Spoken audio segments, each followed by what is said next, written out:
Hello everyone. Hope you're doing well. I'm Sherley Louis with English as an American. Today's topic is simple. Remember, English is not that difficult. It's easy. But speaking American English is easier. Let's learn about do and play. How to use them. Do is mostly used for non-competitive sports. For example, if the sport doesn't require for one team to play with another team, you use do.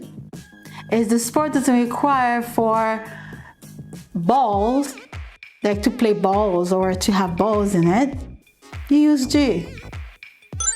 Hey Mark, how are you? Okay, you're gonna be here this Sunday? You say yes. All right, I'll come over. I'll do crossword puzzles. Okay, let's do that. Is that okay for you? Yes, I got a yes. Okay, so check.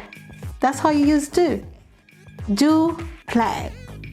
Do non-competitive, play competitive. Is that simple? Yes, it is. I'll see you another time. Ciao.